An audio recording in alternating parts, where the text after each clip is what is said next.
Hi. So, from the classical period we move on to the early modern period. The key terms here are humanism, Renaissance period with particular reference to the English Renaissance, and more specifically we will be looking at Sir Philip Sidney and his An Apology for Poetry. The spelling here is more contemporary for apology and poetry. The spelling for apology according to Sir Philip Sidney's times is Apologie, and Y in poetry is also replaced by an I and an E. So, poetry. So, an apology for poetry. So, we talk about the early modern period. So, this is the period between 14th to mid 17th century, which has generally been regarded as the Renaissance. Renaissance, as I am sure you know, refers to a rebirth. The rebirth signified rediscovery of the values, ethics and styles of classical Greece and Rome. The term was coined by Italian humanists who tried to reaffirm their own continuity with the classical humanist heritage following the Dark Ages. For those of us who are not too familiar with the Dark Ages refer to that particular period in civilization in our history, which is more or less synonymous with barbarism and lack of intellectual progress and enlightenment. The Dark Ages are the early medieval period of Western European history. Specifically, the term refers to the time when there was no Roman or Holy Roman Empire in the West. So, this is generally regarded as the time period between 476 to 800 AD. Though sometimes taken to derive its meaning from the fact that little was then known about the period, therefore, the period is called the Dark Ages. We do not know much about it, therefore, the period is in the dark. However, the term is more pejorative in the sense that it refers to an age of intellectual darkness and lack of enlightenment. So, what is humanism? Humanism refers to the learning or cultural impulse that is characterized by a revival of classical letters and also revival of an individualistic and critical spirit. This also refers to a shift of emphasis from religious to secular, and these are the concerns that flowered during the Renaissance. So, basically the takeaway is that development or efflorescence of individualistic and critical spirit, and also development of more secular way of looking at various issues. Renaissance humanism is traceable to the 14th century Italian poet Petrarch, whose enthusiasm for classic Latin writings, or also referred as the humanities, they gave a great impetus to the movement that eventually spread from Italy to all of Western Europe. The diffusion of humanism was facilitated by the universal use of Latin and also the invention of movable type, otherwise known as the printing press. Humanism entails studies of the classics and also those attitudes that underpin man's relationship to God, free will, and most importantly human superiority over nature. So, these are the basic tenets of humanism: man's relationship to God, free will and superiority over nature. So, with all this we see that we are gradually shifting towards a period when people started questioning the kind of times they were living in, and also the kinds of literature or studies they were made to do. Renaissance period was, as we have been talking about, is marked by a revival of interests in humanistic and the studies of humanities, and also a revival of classical influence expressed in the growth, the sudden growth of the arts and literature, and by the beginnings of modern science. In literature, medieval forms continued to dominate the artistic imagination throughout the 15th century. So, you have a term called ars moriendi, also known as the art of dying.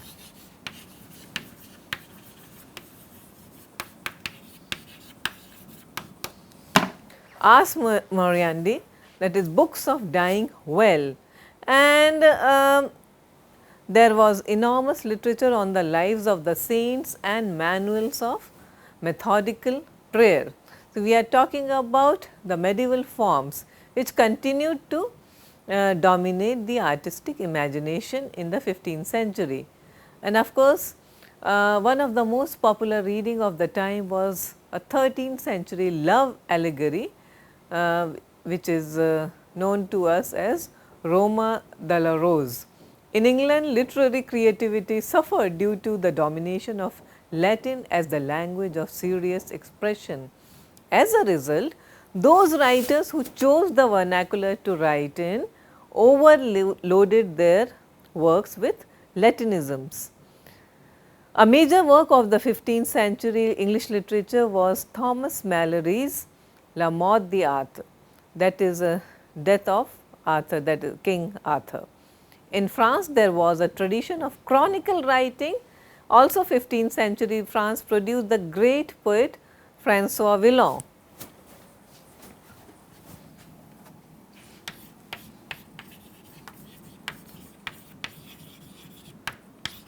We are talking about major concerns. So, we are talking about the major concerns and the key people of the early modern period across Europe. The 16th century also saw a true renaissance of national literature. In Protestant countries, the Reformation had an enormous impact upon the quantity and quality of literary output. Now, the humanists believed in a thorough knowledge of the classical languages, including Greek and Latin. The humanists also insisted on the direct study without glossing, without providing a glossary of the ancient texts. It was important to read the classics in their original form, therefore, insistence on Greek and Latin. However, it was also a period when many humanists like Dante, Boccaccio and Petrarch started to undermine the monopoly of Latin and theorized about vernacular languages. For instance, Boccaccio adapted classical forms to the vernacular and developed literary forms such as pastoral, idyll and romance. The development of prose in narratives, epistles and dialogues was an important achievement of the humanists. Some of the great humanist writers are Boccaccio, Dante, Petrarch, Ariosto, who wrote Orlando Furioso, Machiavelli, who is famous for The Prince, and the Dutch thinker Erasmus, also Rabelais from France.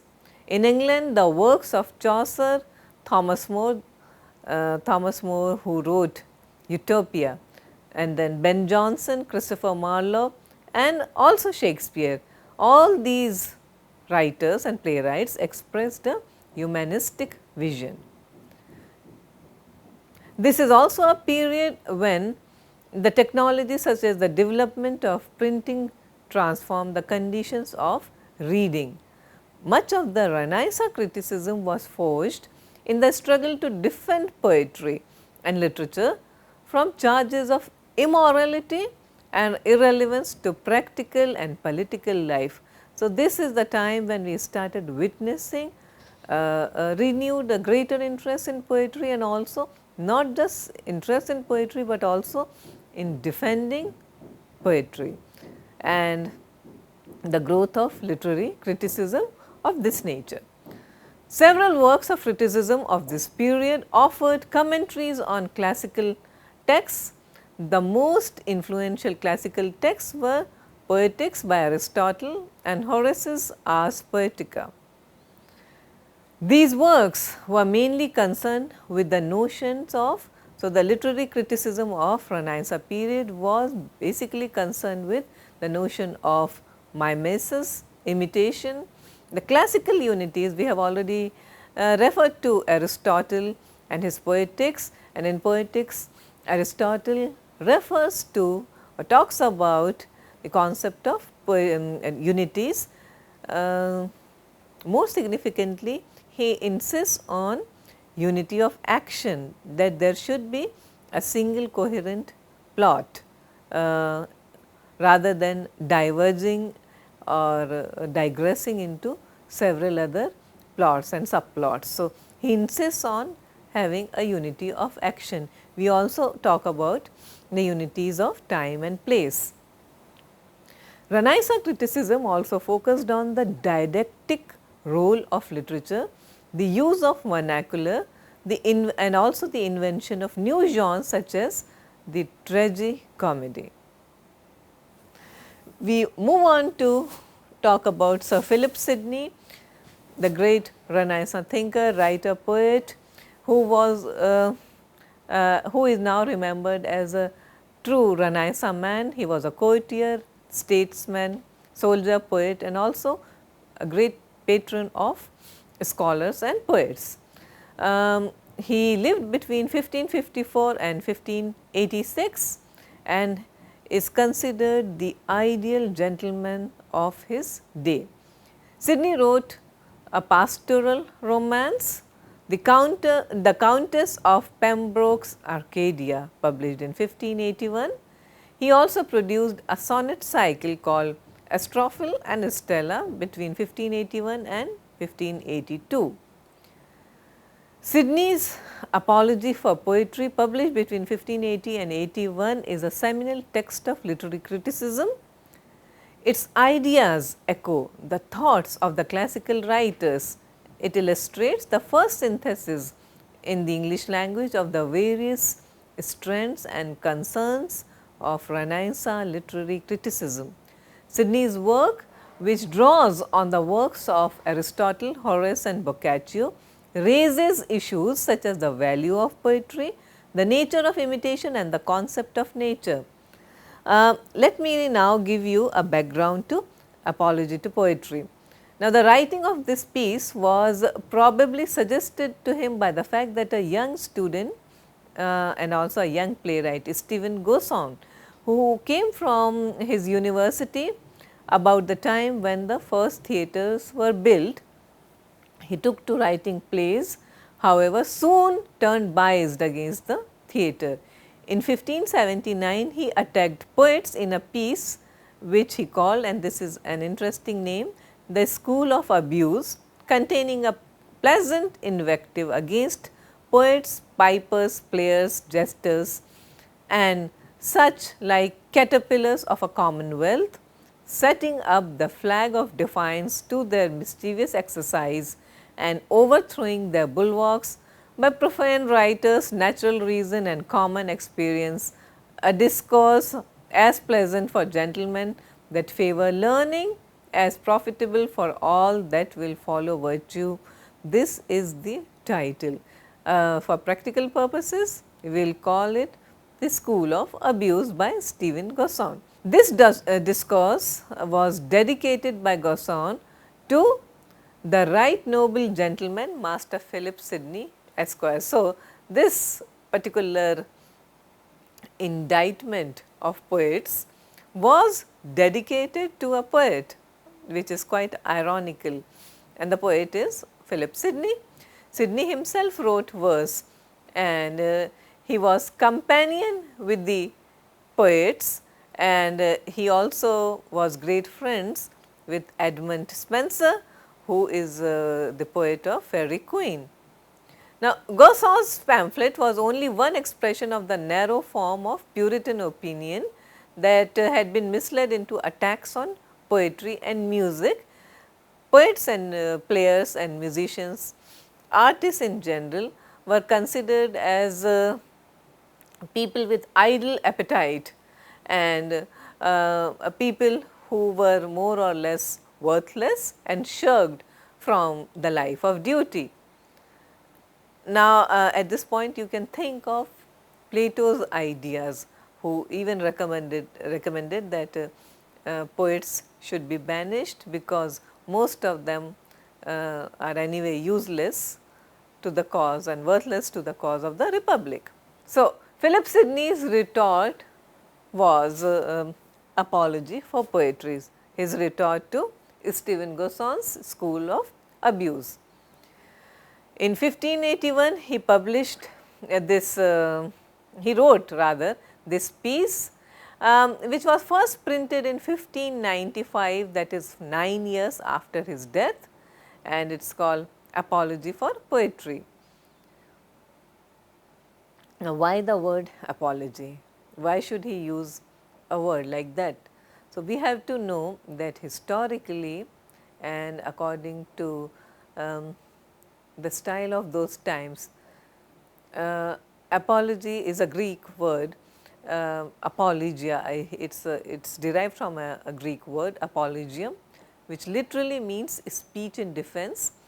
It is usually an autobiographical form in which a defense is the framework for a discussion by the author of his personal beliefs and viewpoints. Some of the early examples are Plato's Apology, in which Socrates answers the charges of his accusers by giving a brief history of his life and his moral commitment. The French philosopher Montaigne, who wrote Apologie de Raymond Sebon, which was published in 1580, and he uses a defense of the beliefs of a 15th century Spaniard as a pretext for presenting his own views on the futility of reason. So, what I am trying to tell you is that this was this conceit, this style was used by poets and writers of that period to defend themselves or to refute certain kinds of attacks and charges. So, therefore, the word apology. Another well-known apology is an apology for the life of Mr. Collisiber, comedian, published in 1740. Collisiber was the English actor manager who responds to his critic, the great poet Alexander Pope, the neoclassicist. Here the actor presents Pope with a summary of the achievement of his long career.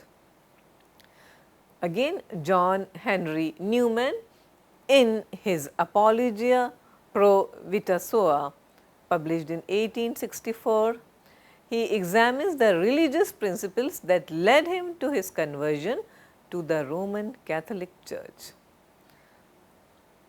Now, Sidney's Apology, 3 years after it was written, it was added with other pieces to the third edition of his Arcadia, and then entitled The Defense of Poesy. In 16 subsequent editions, it continued to appear as the Defense of Poesy. The same title was used in the separate editions published between 1752 and 1810. Because the word apology has somewhat changed its sense in current English, this word is now better known as the defense of poesy. Sidney's Apology contains a range of arguments in defense of poetry based on the relation of poetry to nature, the function of poetry as imitation, and the relationship of poetry to truth and morality. Sidney establishes that poetry was the first form in which knowledge was expressed and calls it very famously a light giver to ignorance. So, poets give light, they provide light rather than just being frivolous creatures as they have often been called. So, in order to substantiate himself, in order to defend poets, he gives examples from the works of Livius, Homer, Dante, Petrarch and Boccaccio. Sidney defines poetry as an art of imitation and refers to Aristotle's famous word. By now, we are very familiar with mimesis. So, Sidney again reverts to this very famous word. He talks about three kinds of poetic imitation: religious imitation, philosophical imitation, and then there are third kinds of poets who indulge in teaching and delighting. So, poets who teach and delight. Of this particular kind, that is poets who teach and delight, Sidney says, write poets who, having no law but wit, bestow that in colours upon you which is fittest for the eye to see. The ultimate aim of this kind of poetry is moral. The aim of teaching and delighting is goodness. So, you see, he does not divorce between delighting and teaching, and all this leads to one objective, one aim, that is goodness. Sidney continues that since poetry leads us towards good, it is superior to history and moral philosophy. And then again he famously says it is poetry which provides a true lively knowledge. Responding to the charge that poetry is the mother of lies, Sidney counters, the poet nothing affirms and therefore never lieth. So, he does not give you a factual representation, he does not try to present facts. Therefore, there is no question of poet being a liar. A poet writes not affirmatively, but in terms of allegories and metaphors. So, poetry has to be taken that way and not as an affirmative. Sidney also refers to Plato's contention that poets should be banished from the ideal republic. This we have already seen in one of our earlier classes, and Sidney argues that Plato opposes the abuse of poetry rather than the art itself. So, it is how a poetry or a work of art or how a poem should be written which is important, rather than very broadly condemning the entire form, the entire artistic form. At this point, I would like to draw your attention to an excerpt from Apology for Poetry by Philip Sidney. This is what he says, and I quote him: "Poetry is of all human learnings the most ancient and of most fatherly antiquity, as from whence other learnings have taken their beginnings, since it is so universal that no learned nation doth despise it, nor barbarous nation is without it, since both Roman and Greek gave such divine names unto it, the one of prophesying, the other of making, and that indeed that name of making is fit for him. Considering that where all other arts retain themselves within their subject and receive as it were their being from it, the poet only bringeth his own stuff, and doth not learn a conceit out of matter, but maketh matter for a conceit, since neither his description nor an containeth any evil, the thing described cannot be evil."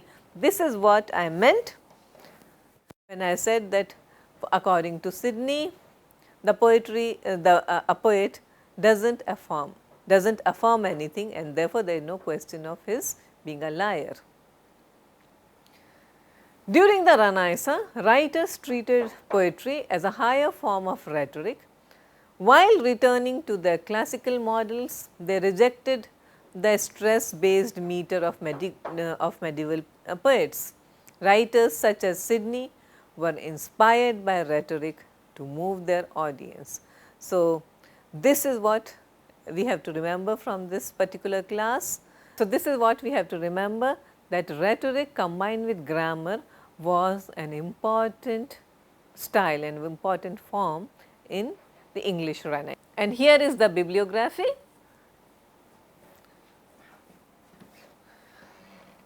In Defense of Rhetoric by Brian Vickers, again by the same author, English Renaissance Literary Criticism.